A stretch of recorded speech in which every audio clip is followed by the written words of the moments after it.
Hey guys, how you doing? This is Brandon Barton coming at you from ESP. Today I want to talk about how to create a lead within Quickbase. Please note this is for purchase ownership level only. You cannot sell a PPA or a lease through Quickbase. Again, ownership only. Knowing that and moving forward, here we go, saddle up. So first thing that you want to do is click on your home page within Quickbase. There will be a section that says add new lead. If you're unsure where that's at, you can click leads and there will be a green button that says add new lead. From there, put the homeowner's name as it is seen on title, verbatim, spelled correctly. Address, type that in, select it from the drop-down menu. You'll notice that you have a zip code here. This will define which territory you're selling in, so accommodate for that price when you select your PPW later on. Input that homeowner's phone number. I prefer cell phone, and for safekeeping, put it in both locations, and then insert the homeowner's email. Triple check that email, make sure it's correct. From there, you want to make sure that the type of lead is dedicated to the type of sale that you have. So we have solar, roof only, and battery only sales. Solar can be paired with roof, so don't get that confused with roof only. So in this case, I'm selling a solar plus roof plus battery, so I'm going to click solar sale. Choose your company from the drop-down menu. Make sure the sales rep name that you select is your own. And then if you do have a setter, you can tag them here and now. From there, I want you to select Save and Close. After saving and closing, it'll bring you to this screen. Skip the Appointment tab, and you're going to click Proposals. And from there, you're going to build an ownership proposal or agreement. Highlight that, and it'll take you to a new screen. You're going to see a number of tabs, and everything that you do from here on moving forward is top down, left to right. So check your lead, top down. Everything looks good, double check your work, great. Now we'll move to the right. Utility section. 3 things you need to fill in: provider, annual total, and the total kilowatt hours that homeowner uses for the year. At that point, you are done. 1, 2, and 3. And we move to the right. Now for your system, include the existing roofing material. In this case, it's S-tile. So I want to select that. Now, if you do have a ground mount sale, go ahead and input that here. From that point, you're going to work your way down. System. Now you can choose which solar panels you would like to include. 4 tins at this time, no additional cost. So I'm going to keep that. And also inverter determined by ESP upon site inspection. Also keep that as is. Sale type.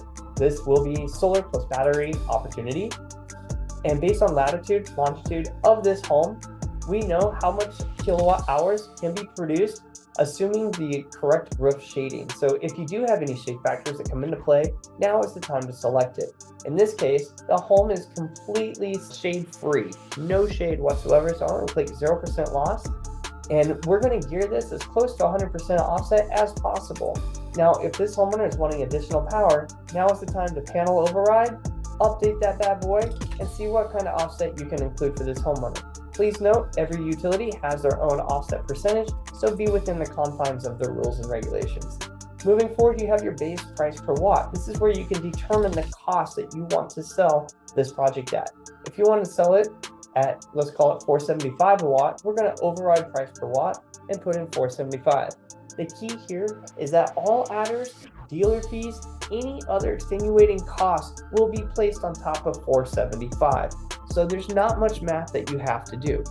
The only thing that Quickbase will not account for is that territory adder. So from the beginning, when creating your lead, if you have a 10-cent adder, at that point, you need to account for that here and now. So rather than $4.75, we would put in $4.85 if there was a 10-cent adder. Moving forward, battery details. Click here to create a custom battery package. I selected this icon. Now I get to select what kind of battery configuration we want. In this case, we're going to do limited backup power. What's that homeowner's lifestyle? Do they work 9 to 5 or are they home all day? In this case, half all day. Some work from home or the kids are at school. Now, select your battery manufacturer. There's 3 choices with this limited backup power. So I could choose Tesla, Enphase, or SolarEdge at this time. I'll choose Enphase for the sake of argument here. And our system is built to highlight what we think should be sold with this package. In this case, I would lean more towards the 10 kilowatt hour battery, but just know that we are suggesting a system size for you. So that battery capacity, I can choose any one of these. In this case, I'm going to lean towards the 10. Now, what's cool is it has partial load backups. With other platforms, you can't choose which loads you want to back up easily on the agreement. Through Quickbase, you can, which is a beautiful thing. Total of four circuits is provided, so just read that small print and factor that in with the homeowner. Moving forward, battery installation inputs. Please read this. Are we over 15 feet from the main service panel? In this case, no. Are we installing inside the garage? No. Are any of the main loads on a sub panel? Yes or no? If you don't know the answer, it's okay. Put no, it's all right. S-chip incentive level. We do account for equity resiliency or standard. Most homeowners will qualify for the S-chip standard, so please choose it and ESP will apply for that on your behalf. Now down here is some of the service tiers that we offer. Standard, Advantage, and Premier. Please get with your account executive to understand more what those services are. And then last but not least, is the home in an HOA, yes or no? In this case, they're not in an HOA, so we are good.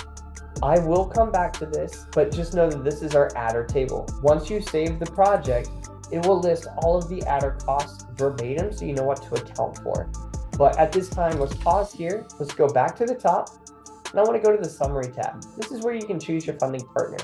In this case, I'm going to select customer payment. The homeowner wants to pay via, in this case, it would be, I'm going to choose Paykeeper.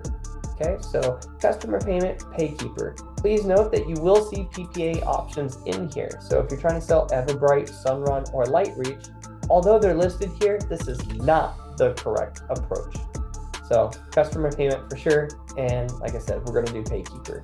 So from there, I want to go ahead and do save and keep working. You will see a little announcement here that says, hey, make sure you save before moving forward. So save and keep working. And then we can confirm your selection. This green button here should be selected. Click save. At this time, this is a checks and balance page. Just make sure that what you want to set this homeowner up with correlates to what ESP should be installing. So double check your work. From here, I confirm that all the above information is accurate and I would like to proceed. Click that little button and then do save and close. So now that we've saved this project a couple of times, we can do a quick refresh of the Quickbase tab. I like to do this for security purposes. I like to make sure that it's accurate. To double check your work, click on the System tab. And again, with a few run-throughs and practice, you will be set for success. It will flow very nicely. From there, you can check your roof quote. So imagine, if you will, you need a full re-roof. One of the adders is roof quote, and you can choose whether it's full roof, primary unit, PV area only, or primary plus secondary structures. In this case, I'm only going to do a new roof where the solar panels are going to go. So PV area only, and I can get that dollar amount, which I will double click with quantity, feet, and quote. I can get that quote directly from our sales rep hub. We'll choose a roof quote estimator. We'll fill in all of the information. We'll go to Google Earth. We'll get the square footage of the arrays that we're installing on. And from there, I know that this quote is $10,260.